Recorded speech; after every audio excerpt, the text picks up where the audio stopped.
Our first guest today will be making his UFC debut this Saturday night at UFC 202 in Las Vegas, Nevada. He'll be the second fight of the night, and he'll be facing off against Colby Covington live on UFC Fight Pass. He is none other than Max Payne Griffin. Max, thanks for joining us today, and how you doing? I'm great. Awesome. Can't wait. How you guys doing? Pretty good, man. Well, right off the bat, I have got to ask you, you're finishing up your training camp. The fight's 6 days away. How's camp been thus far as you're reaching the conclusion? UFC 202 right around the corner. How did it go, man? Camp's perfect. I had 31 days. And the good thing is I was already in shape, already training. So we just worked a few things for him. Stuff that's going to work on him. And healthy, happy, ready to rock and roll. Well, that's great to hear, and I know fans are looking forward to your debut. UFC diehards may remember you from Tough 16. You fought Matt Secord in an exhibition bout to try to get into the house. You brought him to a third round, but unfortunately got caught in a submission. What was the experience like, and how frustrating was it to get so close to achieving your goal but coming up, oh so short? It was a bitter taste. I mean, it was a close fight. Even the judges thought, that it shouldn't have went to the third round. But I'm glad it did. I'm glad I lost because I learned so much. Back then, I was really only 3-1. Now I'm 12-2. Had about 10 title fights since. I fought a ton of great guys, and the timing couldn't be any better. And that was my next question. A follow up to that. You're a guy that's been around since that experience. That was so early on in your career. What kept you motivated? Especially where you were getting 6 wins in a row and you still weren't getting the call that you were looking for. How does somebody stay motivated for something like that? I don't know. I feel like it was my destiny almost. I feel like I needed to go through that to grow. And the fact that I was so close, my feet were on that mat. I was in front of Dana White. I was in front of those guys. And a lot of the big motivation was, too, is that they wanted me to be there. On Sub 16, when they did sign me up for that, there were 32 guys. They did 4 commercials. And the main one was on me. And it was the longest one. And they paid it the most. So they believed in me then. So that's motivation. If I was, good enough to get there then, they had some kind of interest in me. I just didn't make it the way it was supposed to be for them. So, but now I'm ready for me, and I'm ready to take over. Right on, man. And like you said, that probably was, somewhat of a good thing. But before we get to what is next for you, I want to bring you back to January this year. You stepped in the cage with the first, and up until this point, I believe, is the only UFC veteran you faced off against, David Mitchell. You put on a clinic, knocking out the 6-fight UFC veteran in 43 seconds. When you got your hand raised, did you have a feeling that phone call that we just talked about was coming your way? I was hoping. I mean, even since I was on Sub 16, Dana White said, hey, win a couple fights, you'll be back. I want to say I won about 10 fights since then. So, I was frustrated along the way. And even that night, even before the fight, we were told that fight had UFC implications. My managers were working with, Joe Silva and these guys saying, hey, beat this guy. They want you to beat this guy. Dana White was even supposed to be there on his show looking for a fight, but we heard he was in Alaska and got snowed in. He was talking to my promoter about going. He had his secretaries reaching out to come check out the fight, but it didn't materialize. So he wasn't there, but I did do the damn thing against David Mitchell, finished an excellent grappler, and tough guy. It was a good win. I thought I was going to go right after, the day, because, it couldn't be any better of a win. And it took a little bit of time, but now I'm here, just ready to rock. Yeah, well, obviously, we want to congratulate you on making the UFC. That's a big dream for most fighters out there. We hear some of these crazy stories about people getting the call. Where were you at when you got the call? Was there anything special about it, or how did it go down? I was in the gym. I banged up my elbow pretty good, and it was bleeding. Trying to walk off the mat, damn. And once I grabbed my phone, looked at it, ton of activity, tons of text messages, missed calls, and what's going on here? And I read the text, and it said, "This is Joe Silva from the UFC. What's your manager's phone number?"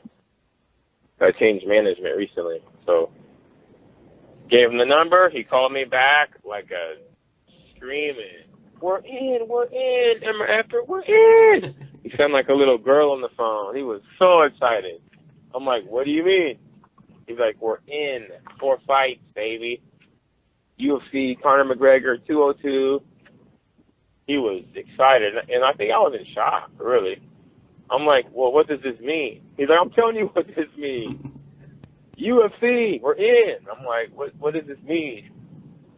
And I finally, like, swallowed it and stoked. Showed my coach, showed my whole coach, Dave Marinoble, and blessing, man. Just a few seconds later, or he asked me, like, "Hey, do you want this fight or not?" I was like, "Yeah, I want this fight. I don't care if I'm fighting Godzilla." He called back, and we got it going. Signed, got papers, and just get it. You know, dream come true. And that's awesome, man. I can't even imagine that feeling, must feel like that. I bet that's just awesome. And it's quite an accomplishment, but they gave you a really tough guy, a tough veteran, Colby Covington. What are your thoughts on, you said you take on Godzilla, but what are your thoughts on taking on such a highly touted guy like that in your first fight? He's good, but he's a wrestler. He's all wrestling. Everything else, I mean, he's great. Don't get me wrong. He's a great All-American, great guy. But they had me fight him for a reason. They actually had me fight him.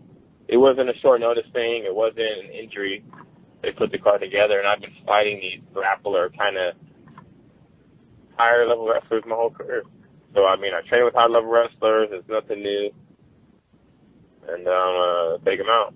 I think it's a good way to get in.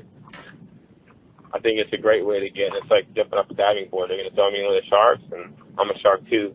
So I'm looking forward to good guys. I've always fought the best guys. I've never fought a tomato can. I've always fought the best, the cream of the crop, and that experience is what separates me, and it's going to show.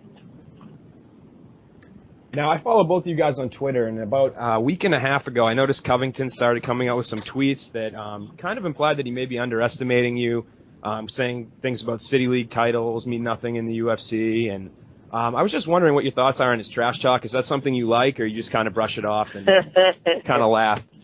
I like knocking guys out that trash talk. If you look at the resume, the guys that talk the most trash got it the worst. And this last fight with David Mitchell that I fought the UFC vet, he was talking the most trash ever. How he's just going to steamroll me, and he underestimated me, he's a grappler, and I'm nobody, and he's this and that. But you see what happened to him.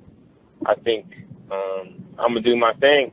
I said a few things back, but at the end of the day, if I got nothing to say, I talk with my hands, and he's just going to be looking real stupid after I knock him out. And so that's I'll talk shit after I beat him.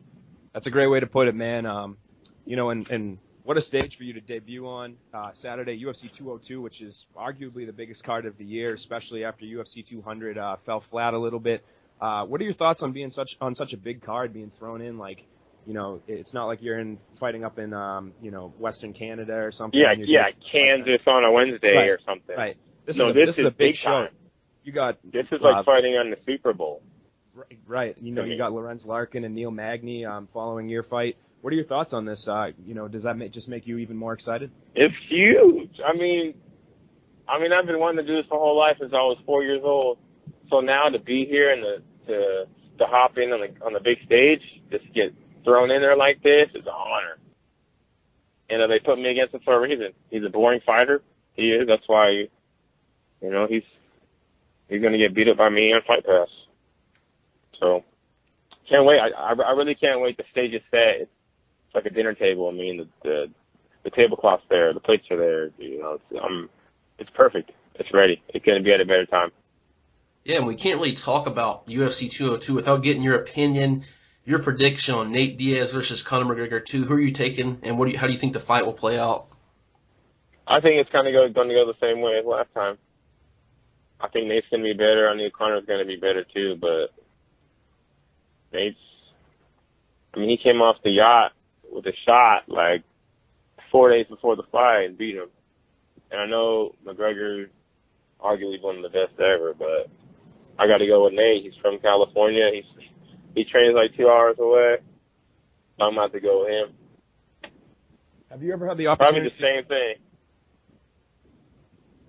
Have you ever had the opportunity to train with Nate at all? No, they're down the road. They're cool guys, but I've never really been down there. We almost did. Me and Nick almost linked up a few times, but it just never materialized.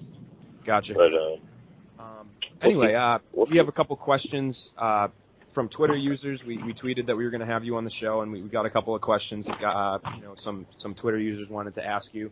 Our friend Daniel Levy from Half the Battle asked you, how do you plan on dealing with Colby's relentless chain of takedowns that we've seen in the past? I'm assuming this is something you've been working on? Yeah, everyone, if you watch the fights, everyone's kind of on the defense. Everyone.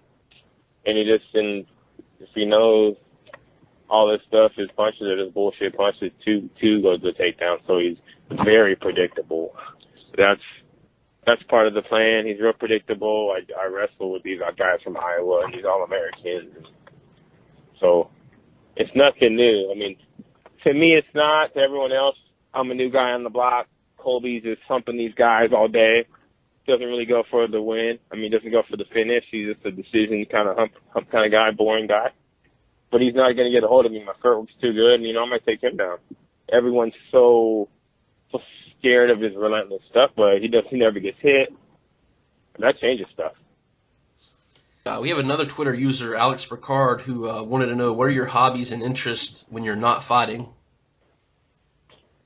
I like hanging out. I like playing with my son. I have a 5-year-old, and it's a blessing. I like being a kid. I like playing games, playing outside. A lot of stuff with him. I like the water. I like going to the beach. I live in California, so we go to the beach.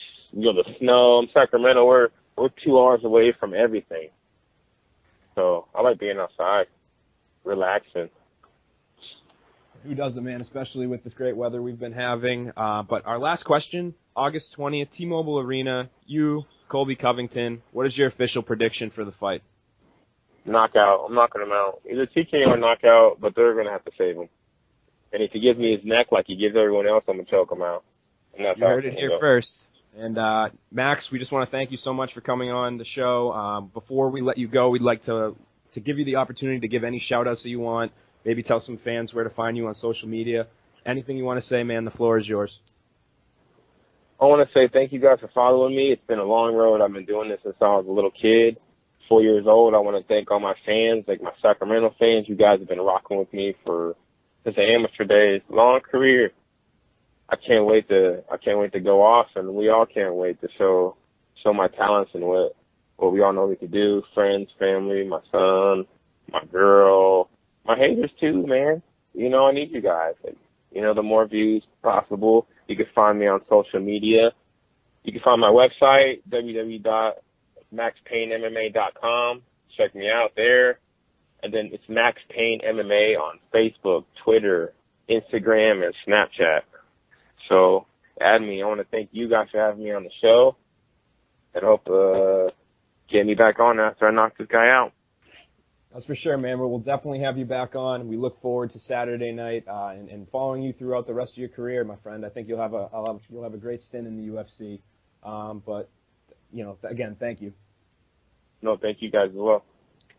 There he is, Max Griffin. He takes on Colby Covington at UFC 202 this Saturday night in Las Vegas, Nevada, at the brand new T-Mobile Arena. The fight will air about 7 in the East, 4 in the West on UFC Fight Pass. Check it out. It's going to be a good one.